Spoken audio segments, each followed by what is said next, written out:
माधव दास जी जब जगन्नाथपुरी गए तो 3 दिन तक महाप्रभु जगन्नाथ जी को उन्होंने दर्शन नहीं किया। जगन्नाथपुरी पहुंचे, पहुंचते ही जगन्नाथ जी का श्री मंदिर देख करके रोने लगे और रोते रोते समुद्र के किनारे बैठ गए और जाकर के अपने आप को कोसते हुए रुदन करने लगे।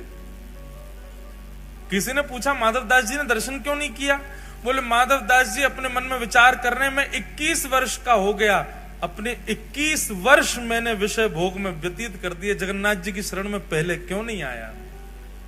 इस उदासी से बैठे जगन्नाथ वहां समुद्र के तट पर जाके और अपने आप को दंड दे रहे हैं। ना कुछ पा रहे हैं, ना कुछ पी रहे हैं, ना कुछ पा रहे हैं, बस एक निष्ठ होकर रुदन करते जा रहे हैं और बार बार स्वयं को कोस रहे हैं, मैंने 21 वर्ष निकाल दिए।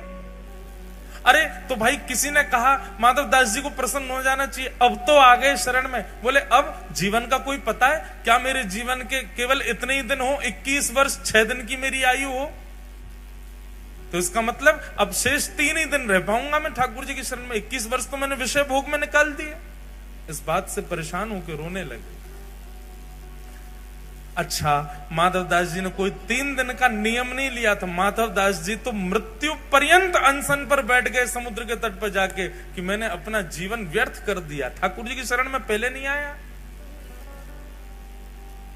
3 दिन बाद महाप्रभु जगन्नाथ जी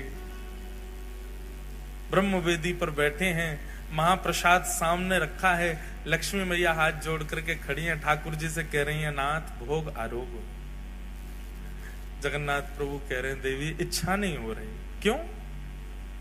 आप तो जगन्नाथ हो, आप तो प्रसाद देखते ही महाराज हाथ लंबे कर लेते हो, दूर दूर से पाने लग जाते हो, और आज आपको इच्छा नहीं हो रही, क्या बात है?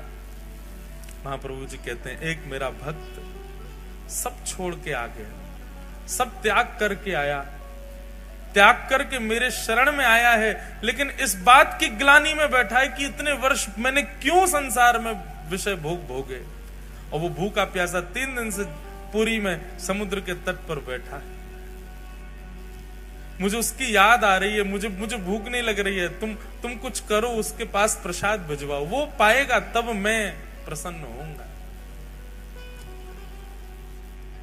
लक्ष्मी जी ने स्वर्ण के थाल में महाप्रसाद को सन्मुख का थाल जिसमें महाप्रभु जगन्नाथ भोग लगाते हैं, वही थाल जगन्नाथ जी के अधुरामृत से युक्त थाल एक बालक का रूप धारण करके माधव दास जी के पास ले जाया गया और माधव दास जी के पास रख करके कहा, बोले कि आप ही माधव दास हैं?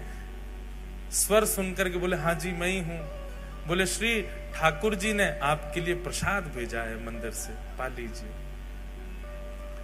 माधव दास जी तो महाराज प्रसाद देखने में व्यस्त हो गए, बालक अंतर ध्यान हो गया, प्रसाद देख करके इतने प्रसन्न हो गए, बोले ठाकुर जी ने प्रसाद भेजा, तुरंत प्रसाद पा लिया।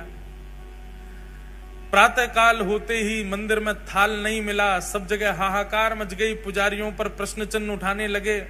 गजपति महाराज ने पुजारियों को खड़ा किया, थाल कहां गया ठाकुर जी का? सब बोले हमने तो भीतर ही पधराया, पता नहीं कहां गया। ठाकुर जी ने गजपति राजा को स्वप्न आदेश दिया, बोले चिंता नहीं करो, समुद्र के तट पर माधव दास नाम के भक्त हैं, उनके पास ही वो थाल मैंने ही भिजवाया था, क्योंकि वो 3 दिन से अनशन पर बैठे थे। ये खबर सुनते ही सब पुजारियों सहित गजपति राजा गए और समुद्र तट पर देखा माधव दास जी बैठे प्रसन्न मुद्रा में, स्वर्ण का थाल रखा है, प्रसाद पा चुके। सब ने जाके दंडवत किया और कहा महाराज आप दर्शन के लिए चलो। समस्त पुजारी और गजपति राजा माधव दास जी को लेकर के मंदिर में जैसे ही गए, मंदिर में माधव दास जी के प्रवेश करते ही ब्रह्मवेदी पर बैठे श्री जगन्नाथ झूमने लगे, ऐसे आनंदित होने लगे माधव दास को देख के। ठाकुर जी झूमने लगे माधव दास को, और जैसे ही झूमने लगे सब पंडा पुजारी जय जयकार करने लगे, हरि हरि बोलो, हरि हरि बोलो। महाप्रभु प्रसन्न हो गए माधव दास को देख करके। माधव दास जी ने प्रथम दर्शन किया श्री जगन्नाथ जी का। काशी के एक विद्वान उस सब जगह लोगों को हराते रहते थे अपनी विद्वत्ता से। उनको किसी ने कहा, बोले कि हम तुमको विद्वान तब मानेंगे कि तुम जगन्नाथपुरी जाकर के माधव दास को हरा के आओ। और उनसे पत्र लिखवा करके उस पर हस्ताक्षर करवा के आओ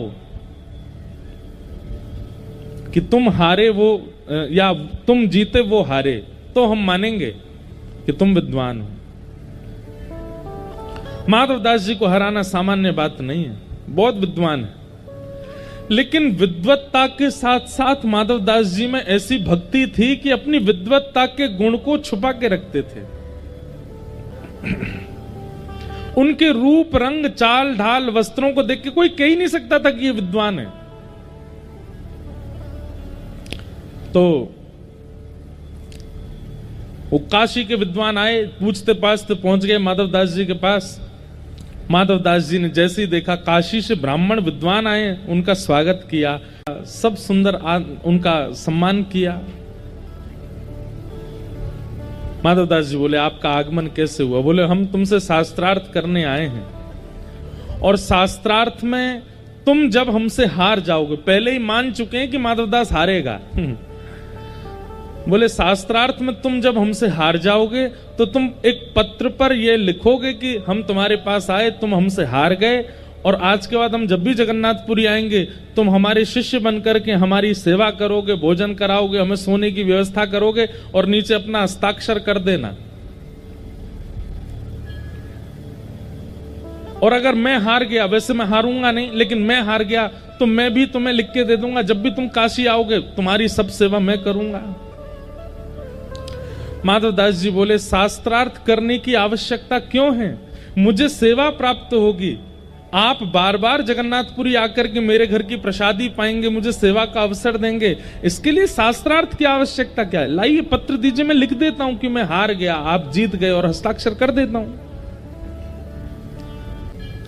तो माधवदास जी बोले, आप सुनो, पत्र पर मैं लिख देता हूं कि आप जीते, मैं हारा, आज के बाद आपका मैं चेला हूं, आपकी भोजन की व्यवस्था, रहने सहने खाने की सब व्यवस्था मैं करूंगा, नीचे हस्ताक्षर कर देता हूं। ओ नहीं नहीं नहीं नहीं, शास्त्रार्थ करना पड़ेगा। माधवदास जी बोले, शास्त्रार्थ नहीं, आप ले जाओ, आप जीते मैं हारा। क्योंकि माधवदास जानते थे कि ये मुझसे जीत नहीं पाएंगे, लेकिन इनको निराश करके थोड़ी भेजना मुझे। लिख दिया कि आप जीते मैं हारा, और नीचे हस्ताक्षर कर दिए, माधव दास आपका दास। ब्राह्मण देवता रात में सोए, प्रसाद पाया, निकल गए काशी के लिए। काशी में विद्वानों को इकट्ठा किया, हाँ भाई देखो, तुम लोगों ने चुनौती दी थी माधवदास को, देखो मैं लिखवा करके लाया हूं, हरा दिया मैंने उसको। एक उनमें से श्रेष्ठ था, बोले दिखाओ पत्र दिखाओ। माधवदास को हराना सामान्य बात नहीं, बहुत विद्वान है वो बात अलग है। उसके चाल ढाल रूप रहनी से पता नहीं चलता कि वो विद्वान है, क्योंकि उसके अंदर भक्ति का स्वरूप ज्यादा है। अरे लीजिए पढ़िए पत्र, उसने खुद लिखा है। पत्र खोल करके सभा के मध्य पढ़ना शुरू किया। अमुक तिथि पर काशी के अमुक नाम के ब्राह्मण मेरे पास जगन्नाथपुरी आए थे, हम दोनों के बीच शास्त्रार्थ हुआ, और शास्त्रार्थ में काशी से आए ब्राह्मण की भयंकर हार हुई, माधवदास जीत गए। पत्र में उल्टा लिखा था। वो ब्राह्मण जो था खड़ा हो गया, ये क्या पढ़ रहे हो? ये नहीं लिखा उसने लिखा है कि वो हारा मैं जीता। बोले देखो तुम खुद पढ़ो क्या लिखा है। उसने पढ़ा, माधवदास जीते और इनकी घनघोर हार हुई। बोले उसने तो मेरे सामने लिखा था, मैंने एक एक शब्द अपनी आंखों से देखा था, उसने लिखा था कि वो हारा है, मैं जीता हूं। ब्राह्मण बोले लिखा था मतलब तुम दोनों के बीच शास्त्रार्थ नहीं हुआ था क्या? नहीं देखिए मैं बताना चाहता हूं, मैं कहा तो था कि शास्त्रार्थ को, उसी ने मना कर दिया था कि बिना शास्त्रार्थ के मैं हार स्वीकार करता हूं।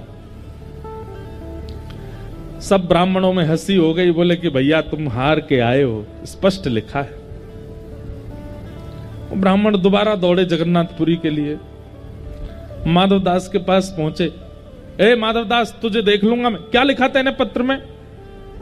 पत्र माधवदास जी ने बोले लिखी तो मेरी है और लेखनी भी मेरी है, शब्द भी मेरे जैसे ही हैं, पर मेरे नहीं है, ये मैंने नहीं लिखा, मैंने तो हार लिखी थी अपनी, इसमें कैसे जीत गया मैं? ब्राह्मण बोले अब ऐसा नहीं होगा, अब दूसरी क्रिया होगी। क्या?